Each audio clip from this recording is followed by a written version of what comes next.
उपस्थित सर्व पत्रकार बांधवांनो, भगिनींनो,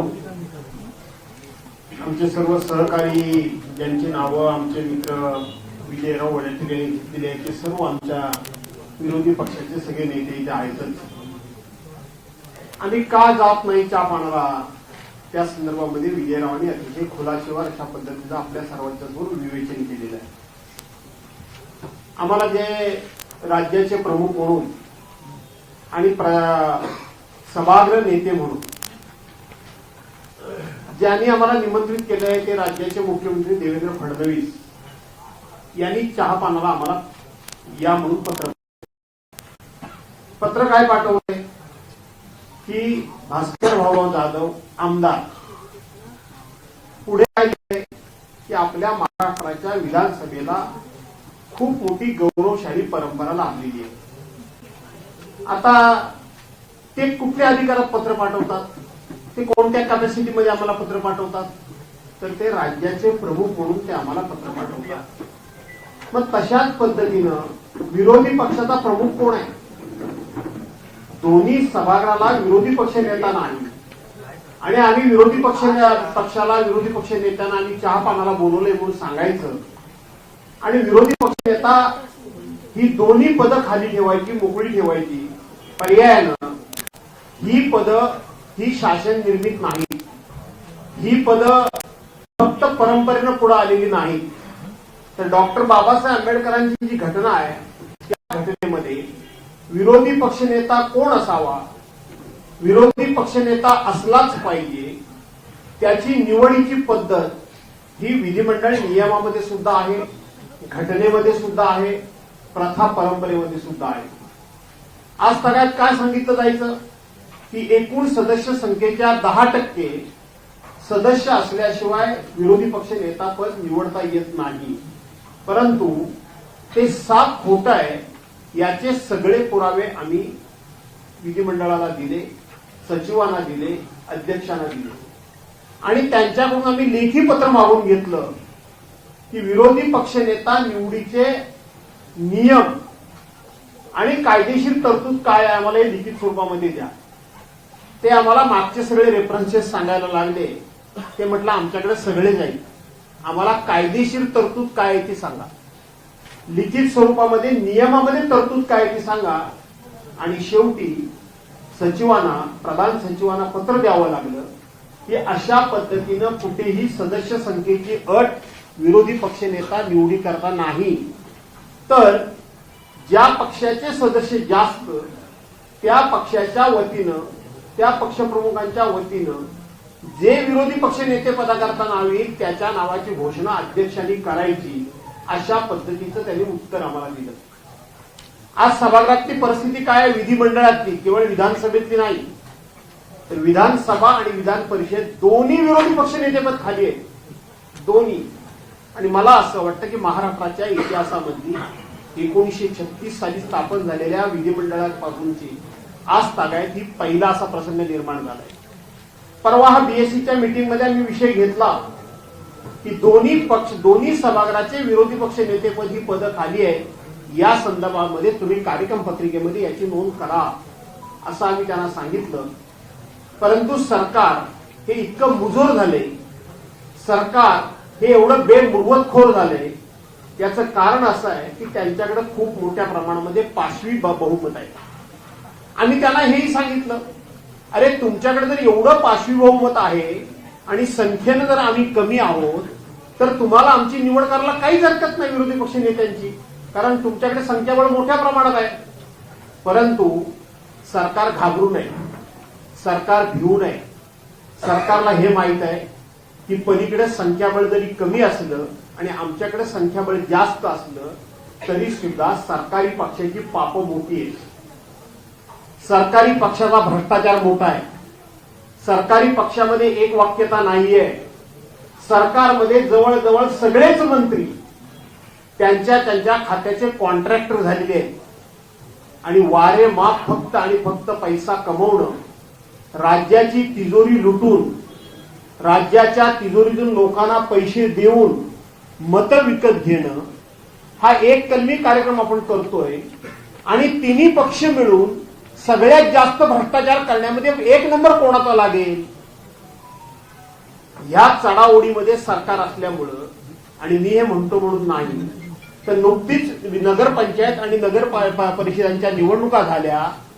सरकारी पक्षातले सत्ताधारी पक्षातलेच आमदार आणि नेते एकमेकावर कसे आरोप करत होते, एकमेकाचे चोरीचे पैसे, ते पैसे कशा पद्धतीनं शूटिंग करून अख्ख्या देशाला दाखवत होते हे तुम्ही स्वतः बघितलं, तुमच्यासारख्या लोकांनी सुद्धा बघितलं. त्यामुळं आम्ही संख्येनं कमी असलो तरी पाप ह्यांची एवढी मोठी आहे, भ्रष्टाचार यांचा एवढा मोठा आहे की जो भ्रष्टाचारामध्ये सुप्रीम कोर्टाला सुद्धा हस्तक्षेप करावा लागला. सुप्रीम कोर्टाला सुद्धा यांनी दिलेल्या वर्क ऑर्डर कॅन्सल कराव्या लागल्या आणि त्यामध्ये 3-4 कोटी रुपये एका कामाच्या टेंडरमध्ये डिफरन्स निघाला. यातून यांचा भ्रष्टाचार किती मोठा आहे. आणि तो जर घटनात्मक दृष्ट्या विरोधी पक्ष नेतेपदे घटनात्मक दृष्ट्या पद आहे. काय रे बॅटरी डाऊन झाली की काय?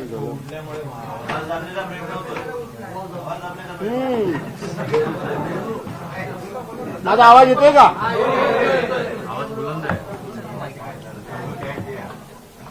नाही, त्याची बॅटरी डाऊन झाली.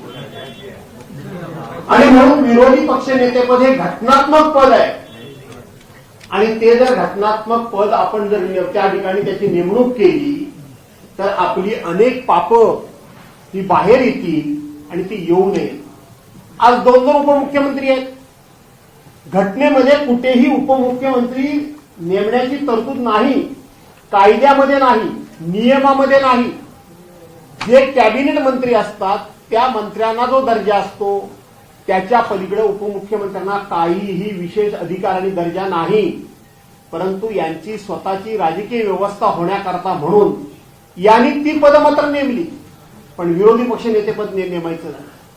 आणि म्हणून अशा पद्धतीच्या लोकशाही न मानणाऱ्या सरकारबरोबर, संविधानाचा ठायी अपमान करणाऱ्या सरकारबरोबर, कुठल्याही प्रकारची लोकशाहीची मूल्य न पाळणाऱ्या सरकारबरोबर आम्ही चहापानाला का जावं?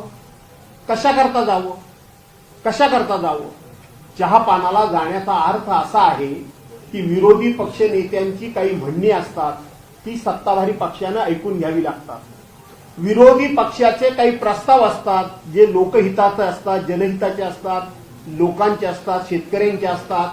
त्याच्यावर आमच्याशी चर्चा करावी आणि चर्चा करून त्यातले कुठले मुद्दे आम्ही सोडवू शकतो आणि कुठले मुद्दे आम्ही सोडवू शकत नाही या संदर्भामध्ये विरोधी पक्ष आणि सत्ताधारी पक्षांनी एकत्रितपणे दिलखुलासपणे चर्चा केली पाहिजे आणि अधिवेशनाला सामोरं गेलं पाहिजे.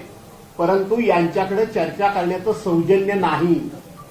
यांच्याकडं विरोधी पक्षाबद्दल त्याचा मान सन्मान राखण्याची सभ्यताच नाही, कारण यांचा लोकशाहीवर विश्वासच नाही. अशा लोकांबरोबर चहापानाला जायचं म्हणजे काय करायचं?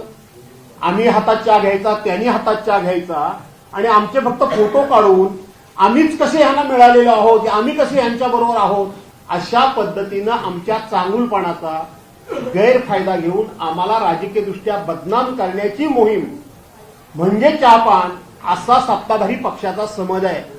परंतु आम्हाला तो समज नाही, तर आम्हाला सरकारबरोबर जनतेचे प्रश्न सोडवले पाहिजेत.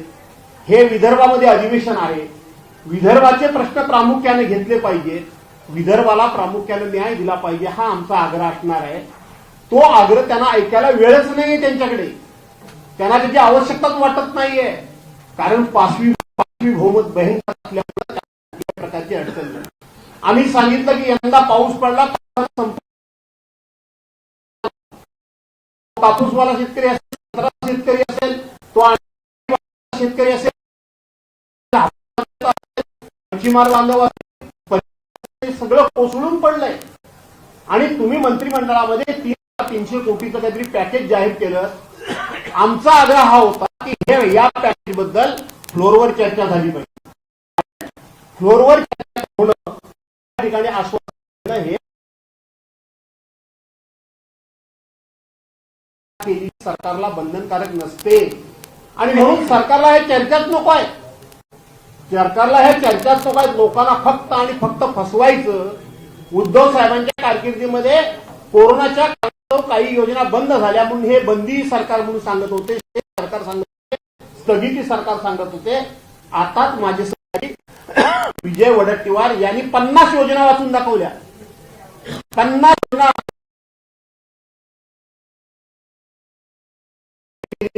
8 महिने लोकांना त्याचं अनुदान मिळालेलं नाही. आणि मग आता हे स्थगिती सरकार आहे तर काय सरकार? प्रत्येक योजनेला तुम्ही या ठिकाणी स्थगिती दिली.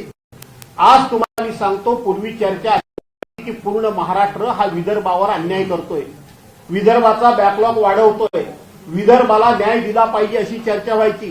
पण आज यांनी अर्ध राज्य विकलांग केले आहे. अर्ध राज्य 2022 साली उद्धव साहेबांची शिवसेना फोडून यांचं सरकार आलं त्या दिवसापासून जे लोक म्हणून आम्ही विरोधी पक्षामध्ये राहिलो, मग कोण काँग्रेसचे राहिले असतील, राष्ट्रवादीचे राहिले, आम्ही उद्धव बाळासाहेब ठाकरेंचे राहिलो. आमच्या मतदारसंघामध्ये 1 रुपयाचा निधी नाही, 1 रुपयाचा निधी नाही. आणि यांच्या मात्र आमदारांना प्रत्येक ठिकाणी हजारो कोटी रुपयाचा निधी. लाडक्या बहिणीमुळे ही तिजोरी अशी खडखडाट झालेली नाही. लाडक्या बहिणीमुळे हे राज्य कर्जबाजारी झालेलं नाही, तर प्रत्येक आमदाराच्या, सत्ताधारी पक्षाच्या प्रत्येक आमदाराच्या मतदारसंघामध्ये हजारो कोटी रुपये द्यायचे, त्याला ऍडव्हान्स द्यायचा आणि वापरायचे. ही नवीन प्रॅक्टिस या सरकारमध्ये सुरू आहे आणि ही सगळ्यांच्या मिळून साक्षीने प्रॅक्टिस सुरू आहे, सगळ्यांच्या साक्षीनं. म्हणजे तुम्ही विरोधी पक्षात राहिलेल्या माणसांच्या मतदारसंघाला निधीच द्यायचा नाही आणि ते संपूर्णपणे अर्धा महाराष्ट्र तुम्ही विकलांग करायचा, हे पाप तुम्ही करताय. काँग्रेसच्या काळामध्ये आम्ही सुद्धा विरोधी पक्षात जी सभ्यता होती, जी सज्जनता होती, कोण होता, ज्या वेळेला आम्ही विरोधी पक्षात असायचो त्यावेळेला काँग्रेसचे लोक आमच्या विरोधात तक्रार त्यांच्या मंत्र्यांकडे करायचे की हा भास्कर जाऊ तुमच्याकडे इथे येतो, पत्र देतो, निधी घेऊन जातो आणि आपल्या पक्षाच्या विरोधात तिकडे काम करतो. त्यावेळेला काँग्रेस एका मंत्र्याने सांगितलेलं उत्तर आज मी तुम्हाला मुद्दामून सांगतो. त्यांनी असं सांगितलं की भास्कर जाधवला निवडून कुणी दिलंय? जनतेनं दिलेलं आहे, लोकांनी दिलेलं आहे, लोकशाही मार्गाने दिलेलं आहे. ते कामं घेऊन येतात, ती लोकांची कामं घेऊन येतात. आपण त्यांची व्यक्तिगत कामं करत नाही, आपण लोकशाही मानतो. पर्यायानं लोकशाही लोकांनी निवडून दिलेला तो लोकप्रतिनिधी आहे आणि म्हणून लोकांची पाहिजे. यांच्या काही सभ्यता आहे? यांच्या सभ्यता नाही. कोरोनाच्या कालावधीमध्ये सुद्धा उद्धव बाळासाहेब ठाकरे यांनी आम्हाला मंजूर केलेली कामं, बजेटच्या व्हाईट बुकमध्ये मंजूर झालेली कामं की ज्यांना कोणालाही रद्द करता येत नाही, यांनी सगळी कामं आमच्या कामांना स्टे दिला. आम्हाला हायकोर्टापर्यंत जावं लागलं आणि तो स्टे उठवावा लागला. आज निवडणुकीच्या पार्श्वभूमीला आमच्या संघातली कामं पूर्ण व्हावीत म्हणून ज्याला बजेट प्लेट म्हणतात, ती बजेट प्लेट राईट टाइम आम्ही आणून इथं आम्ही अर्थ खात्यापर्यंत पोहोचवतो, नियोजन खात्यापर्यंत पोहोचवतो, प्लॅनिंग डिपार्टमेंटपर्यंत पोहोचवतो. गेल्या 2.5-3 वर्षामध्ये 6, 7, 8 अधिवेशन झाली. आमच्या मतदारसंघामध्ये 1 रुपयाचं सुद्धा काम यांनी मंजूर केलं नाही, 1 रुपयाचं सुद्धा काम मंजूर केलं नाही. डीपीसीचा फंड सुद्धा यांनी यांच्या चेले सपाट्यानं वाटवण्याचा सपाटा लावलेला आहे. अशा माणसांबरोबर आम्ही चहा प्यायला जायचं की ज्यांना लोकशाही मान्य नाही, ज्यांनी लोकशाहीची मूल्य उद्ध्वस्त केलेली आहेत, त्यांच्याबरोबर आम्ही चहा पत्र लिहायचं की ह्या विधिमंडळाला खूप मोठी गौरवशाली परंपरा आहे. पण या विधिमंडळाला गौरवशाली परंपरा तुमच्या कार्यकाळाच्या पूर्वी होती. तुमच्या कार्यकालामध्ये या गौरवशाली परंपरेला त्या ठिकाणी कुठल्याही प्रकारचं सगळं गाळबोट लागतंय. तुम्ही सगळे बघताय. सभागृहामध्ये आम्ही जात असताना सभागृहामध्ये आज सगळ्यात जास्त भर कशावर पडतो? लक्षवेधी लावण्यामध्ये. नियम नंबर 8 विधानसभा अधिनियम 8 काय सांगतो? तो सांगतो एका दिवसाला 3 लक्षवेधीच्या वरती लक्षवेधी घ्यायच्या नाहीत. फार तर शेवटच्या दिवशी 4 लक्षवेधी घ्यायची हा नियम सांगतो. आणि ह्या लक्षवेधीचं डेफिनेशन सुद्धा तुमच्यासारख्या लोकांनी समजून घेतलं पाहिजे की ज्याच्यावर आम्ही अनेक वेळा बीएससी मध्ये बोललो, ज्याच्यावर आम्ही सभागृहामध्ये सुद्धा बोललो, ज्याच्या मुख्यमंत्री सांगितलं की हे चुकीचं आहे. आम्ही लक्षवेधी मांडत असताना ती डेफिनेशन मध्ये असताना आमच्या लागत नाहीत. 2 वर्षाच्या, 4 पूर्व वर्षाच्या, 8 वर्षाच्या, 10 वर्षापूर्वीच्या आणि जास्तीत जास्त बिल्डरच्या लक्षवेधी लागतात. आणि तुम्ही बघितलं असाल की मुख्य कामकाज करायला नेहमी संध्याकाळी 5 ते 6 वाजतात. शेवटच्या दिवशी अध्यक्ष महोदय त्या ठिकाणी विवरण सांगत असताना पूर्ण वेळ किती कामकाज चाललं, याचा अर्थ विरोधी पक्षाने आम्ही 1 मिनिट सुद्धा कामकाजाचा वाया घालवत नाही, पण रितसर जे काम करायचं आहे त्या कामामध्ये सरकारला इंटरेस्ट नाही. संपूर्ण सरकार या अध्यक्षांच्यावर कामकाज सोडतं आणि सरकार जसं काय पडणारच आहे. अध्यक्षांना सगळी काळजी आहे, मला माहित आहे मी काय बोलतोय ते. अध्यक्षांनाच ही सगळी काळजी असल्यासारखं आम्ही काही बोलायला गेलो कळलं. अरे बाबा, तुम्ही अंतर्ज्ञानी आहात, आम्ही अंतर्ज्ञानी नाहीये ना. तुम्ही मला एक असं दाखवा मंत्री की फक्त देवेंद्र फडणवीसांनी प्रस्तावाला उत्तर दिल्याच्या ऐवजी कुठल्या मंत्र्यानं गेल्या 400 अधिवेशन मध्ये उत्तर दिलं. एक मंत्री दाखवा. विस्तारनं उत्तर आलं, प्रश्नोत्तर झाली, असं एक नाही. अधिवेशन कशाला म्हणतात? अधिवेशन या अशा गोष्टीने अधिवेशन म्हणतात की जे सभागृहाची ज्या ठिकाणी ज्याला दुय्यम स्थान आहे ज्या कामकाजाला, ते काम प्रथम. मंगळवारी सत्ताधारी पक्षाचा ठराव असतो आणि गुरुवारी विरोधी पक्षाचा असतो. मागपासूनची सगळी अधिवेशन काढून बघा तुम्ही, कधीही त्या दिवशी मांडलेला प्रस्ताव पूर्ण झालेला नाही. तो 2-2, 3-3 आठवडे पुढे जातो आणि मग शेवटी क्लब करायचं आणि एकदाच कुणीतरी एकाने उत्तर द्यायचं. हे काही कामकाज चालतं सरकारचं? अशा पद्धतीनं सरकार जर कामकाज चालवत असेल तर त्या सरकारवर आम्ही चहापानाला जायचं? आम्ही कसं जाणार? आणि हे सरकारला आम्ही अनेक वेळा सांगून थांबलो आहोत. आणि म्हणून असे अनेक विषय आहेत की ह्या अधिवेशनातून जनतेच्या पदरात काय पडतंय हे जर शोधायला गेलं तर काही नाही, फक्त यांचा भ्रष्टाचार लपवला जातोय. काय होतंय सभागृहामध्ये? इथे किती तुम्ही सिनियर पत्रकार आहात, आम्ही इथे बरेच वर्ष तिथे आहोत. एखादी घटना घडली तर त्या वेळेला राज्याचे प्रमुख किंवा गृहमंत्री त्याच्यावर कधीही आपलं उत्तर देत नसत, आपलं मत नोंदवत नसत. आज प्रत्येक घटनेमध्ये राज्याचे मुख्यमंत्री आणि गृहमंत्री म्हणून कुणीही काय चूक केली की त्याला क्लीन चिट देऊन टाकतात. काय झालं तसं डॉक्टर फलटणच्या त्या डॉक्टर गेल्या, त्यांच्या पक्षाच्या माजी खासदारांचं नाव आल्याबरोबर ह्यांनी सांगून टाकलं की ती क्लीन चिट आहे, त्याचं काही चूक नाही. अक्षरशः आम्ही त्या ठिकाणी पाठराखण करत नाही, पण ज्या वेळेला ती शाळा त्यांच्या जवळच्या मातृसंस्थेची आली त्याबरोबर तुम्ही त्याला गोळी घातली. परवांच्या दिवशी आम्ही त्याचं समर्थन करत नाही. रोहित आर्यला तो फक्त स्टेनगन आणायला गेला, का त्याला जायबंदी केलं नाही? का त्याला पाठीमागून गोळी घातली नाही? त्याला ताब्यात का घेतला नाही? तो वळल्यानंतर त्याच्या छातीत गोळ्या घातल्या त्याला मारून टाकला का? तर सरकार त्याचं आणि म्हणून सरकारचं पाप समोर येऊ नये म्हणून तुम्ही जर पुरावे जर नष्ट करायला लागला, कायदा जर तुम्ही हातामध्ये घ्यायला लागला, तक्रारदार पण तुम्हीच, चौकशीदार पण तुम्हीच आणि शिक्षा देणारे न्यायालय पण तुम्हीच. ही लोकशाही आहे. ही लोकशाही. विरोधी पक्षाच्या लोकांना तुम्ही सकाळ संध्याकाळ प्रत्येक गोष्टीत अडकवतायच, खोटे नाटे आरोप तुम्ही करतायच. आपल्या लोकांच्यावर काहीही तुम्ही गुन्हे दाखल करायला तयार नाही. आणि विरोधी पक्षाचा माणूस बोलला की त्याच्या वेगवेगळ्या चौकशा लावून त्याला नामोहरण करायचं काम चाललेलंच आहे. सकाळ संध्याकाळ तुम्ही विरोधी पक्षाचे पदाधिकारी लोकप्रतिनिधी विकत घ्यायचं काम चाललेलंच आहे. ही लोकशाही नाही. ही लोकशाही नाही. बोलण्यासारखे मुद्दे अनेक आहेत आणि म्हणून या सरकारच्याकडे हे विषय आम्ही संख्येने कमी असलो तरी 1000 वेळा मांडून झाले. सरकार बोलतंय, करतंय. तुम्ही बघितलं असाल चर्चा सुरू झाली की एकच मंत्री कोणतरी बसतो. उत्तर काय येतं चेअरवरून? एक मंत्री आणि कॅबिनेट, तुम्ही कामकाज चालू करा. अरे बाकीचे कुठे गेले? बाकीचे कुठे गेले? वास्तविक जो कोणी चेअरपर्सन असतो त्यांनी हे सगळं सभागृह ऑर्डरमध्ये ठेवायचं असतं, परंतु विरोधी पक्षाच्या कुठल्याच भूमिकेला महत्वच द्यायचं नाही यांनी ठरवलेलं असल्यामुळं आणि आमच्या सहकार्याने या ठिकाणी अनेक विषय मांडले. मी त्या ठिकाणी आता पुन्हा जात नाही. त्या फिगरमध्ये आकडेवारीमध्ये सभागृहामध्ये चर्चा झाली तर आणि तरच त्यामध्ये आम्ही अधिकचा भाग घेऊ शकू. पण हे सरकार संख्येनं जास्त असलं तरी ह्यांची पापं जास्त आहेत, ह्यांचा भ्रष्टाचार मोठा आहे.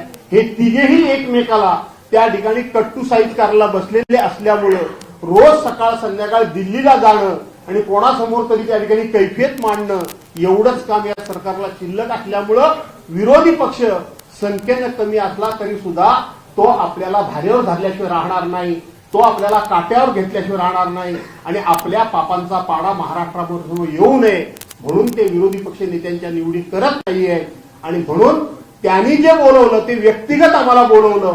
प्रथा ही आहे की विरोधी पक्ष नेत्याच्या माध्यमातून राज्याचे प्रमुख म्हणून जसं तुम्ही बोलवलं तसं विरोधांचा प्रमुख म्हणून विरोधी पक्ष नेता असतो. दोन्ही सभागृहाचे विरोधी पक्ष नेतेपदी खाली असली त्यामुळं आम्ही याच्यावर बहिष्कार टाकलेला आहे. आणि त्याचबरोबर जाऊन कुठलीही चर्चा करण्याची ह्यांच्याकडून अपेक्षा नाही. फक्त कडेला चहा घेऊन फोटो काढण्यामध्ये आम्हाला इंटरेस्ट नाही. रोज ह्यांचे फोटो वर्तमानपत्रामध्ये, टीव्हीमध्ये, प्रत्येक जाहिरातीमध्ये बघून बघून आम्हाला सुद्धा आता किळस आलाय. तो पुन्हा त्यांच्याबरोबर फोटो काढून आम्हाला आमचा फोटो काढून घ्यायचा नाही, म्हणून आम्ही या ठिकाणी जात नाही. धन्यवाद. दोन्ही सभागृहामध्ये विरोधी पक्ष नेतेपद नाही, कामकाज कसं चालणार हा प्रश्न राम शिंदे यांना विचारला. त्यांनी असं म्हटलेलं आहे, स्वातंत्र्यानंतर सुरू झालेल्या प्रथा आता सुरू असणं अभिप्रेत नाही. तिन्ही पक्षांच्या याच्यावर प्रतिक्रिया तुमची? आमचे भाऊ बोलणार आहे 2 मिनिटं. मुळामध्ये सदस्य 1985 ते 90 5 वर्ष या महाराष्ट्रामध्ये 3 आमदार असलेला पण विरोधी पक्ष नेता झाला. 6 आमदार पण झाल्या. मृणालताई गोरे असतील, दत्ता नारायण पाटील असतील किंवा अन्य बरीचशी मंडळी आहे, किंवा एकच आमदार असलेले रासू गवई सुद्धा विरोधी पक्ष नेते झाले होते वरच्या सभागृहामध्ये. ही महाराष्ट्राची म्हटलं ना की काँग्रेसच्याकडे ही सभ्यता होती, त्यांच्याकडे जो सज्जनता होती, आदर होता. यांना लोकशाही मान्य नाही. आणि त्यातून हे उत्तर जर त्यांनी दिलं असेल, मला माहित नाही, तर त्यातून हे उत्तर निघालं की स्वातंत्र्यापासूनच्या प्रथा परंपरा सुरू ठेवायच्या नाहीत. कारण यांना संविधान नको आहे, डॉक्टर बाबासाहेब आंबेडकरांची घटना पण नको आहे. यांना मनुस्मृती पाहिजे, मनुस्मृती.